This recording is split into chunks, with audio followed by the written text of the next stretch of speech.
I wanted to talk about factors that could be holding you back from achieving your weight loss goals if you've already been working on a weight loss journey for the last 3 to 4 weeks, but you haven't seen the needle move much in terms of overall weight loss.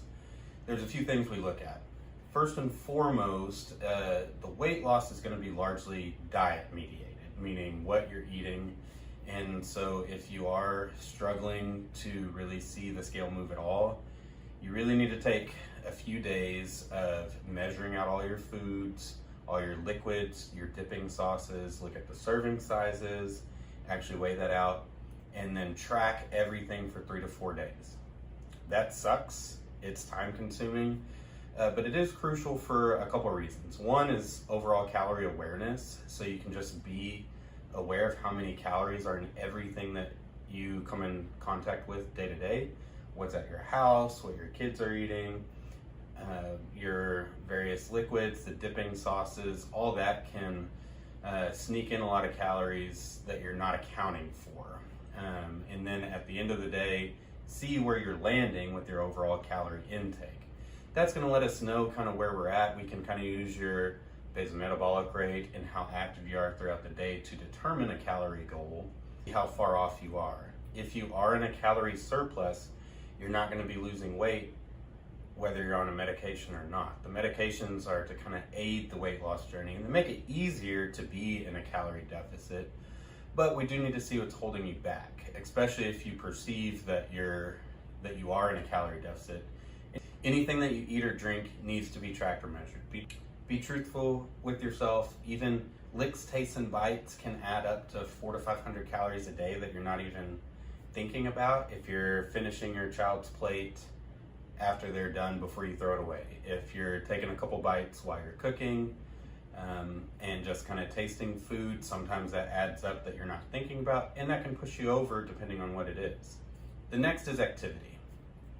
Exercise and activity isn't the main driver in a weight loss journey. It is very difficult to out-exercise a bad diet. So largely the weight loss is going to come from dietary choices and how much and what you're eating. However, exercise does make a difference, and if you are getting adequate activity throughout the day, one, are you getting in some resistance training 1 to 2 times a week? That may help break through the weight loss plateau if we can get you some more muscle, improve your basal metabolic rate. If you have been getting in 20 to 30 minutes of activity a day where you are a little sweaty, a little out of breath, that's great, just continue to do that. But if you've been doing it consistently and the activity that you have been doing no longer gets you a little sweaty, a little out of breath, then you need to either increase the intensity or the duration just to maybe get a little bit more out of it. A couple other things that make a difference that you may not really even think about too much is sleep and stress management. Sleep is crucial for overall just you feeling better.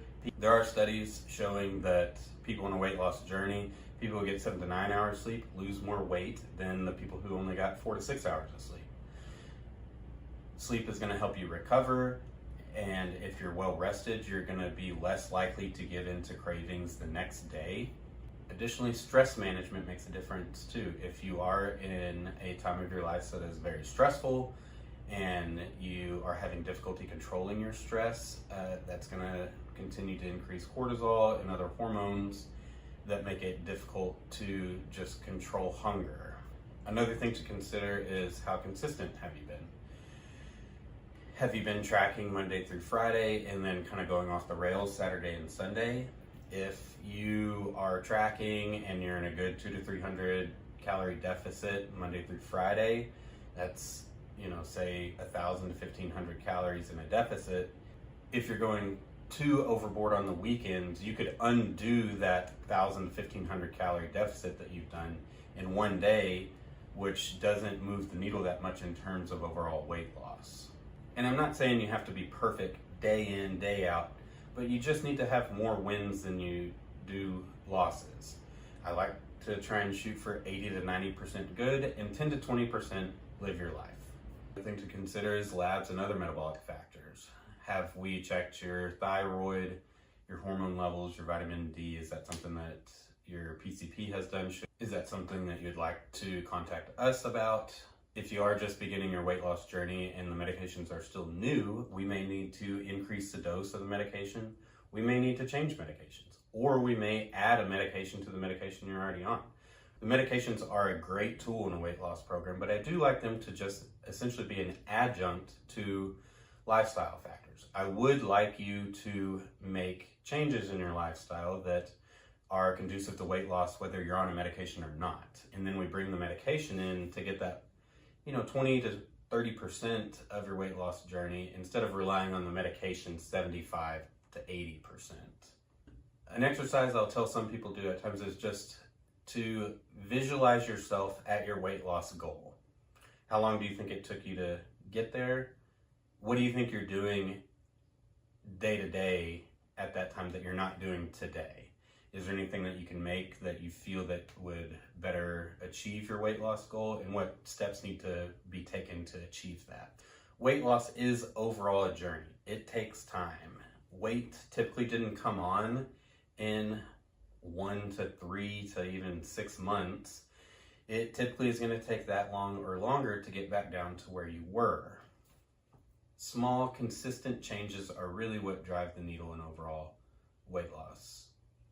Parking further away, getting better sleep, switching for lower calorie alternatives that you do day to day, and overall moving more will continue weight loss despite a medication or not. People that do have resistance training in their regimen, even just 1 to 2 times a week, are the ones that do seem to keep the weight off the longest and are more successful with long-term weight loss. So I do recommend trying to get 1 to 2 sessions of resistance training in a week. What does that mean? Just try and implement some exercises, some movements that put a load on your bones and muscles. And if you've never done it before, consider getting a personal trainer to work with you at the beginning so that you can develop good form, good habits, so that they're not trying to undo them in the future. Even searching YouTube these days, I'm sure there's tons of beginner, scalable resistance training circuits or routines that you can implement that will be easy to put into your weekly routine. Again, really 20 to 30 minutes of activity most days a week will have positive benefits in body composition, mental health, cardiovascular improvement. So I do encourage increased movement. So to do a quick recap, diet is first and foremost. That's going to be the large driver of continuing your weight loss program and making changes. We can change the medications to help you feel fuller longer, make it easier to stay in a calorie deficit, but nutrition is a driving factor. Activity is going to help burn additional calories throughout the day and helps you feel better, helps keep you functional, helps improve cardiovascular health, helps you feel better, helps improve mental health. So that is crucial to have. Controlling stress is going to help greatly. Getting adequate sleep will be crucial. And then, of course, discussion with us about addition, subtraction of medication, increasing dose or frequency. We can work with you and see what will work best for you from the pharmacology route. And consistency is key for the long-term success. We want you to try and develop a new lifestyle to where you do this most days, whether you're on a medication or not. Some people may need medication assistance long-term. Weight management is something that will be managed chronically. You can't typically fix it in 3 months and expect to coast the rest of your life from that 3 months. It is ongoing, and some people need the medication long-term. Some can use a short course, help get in the mindset, and then they won't need the medication, but it's all an individual journey. We're here to go along with you. If you have any questions or concerns, text or call, and we'll continue the journey with you.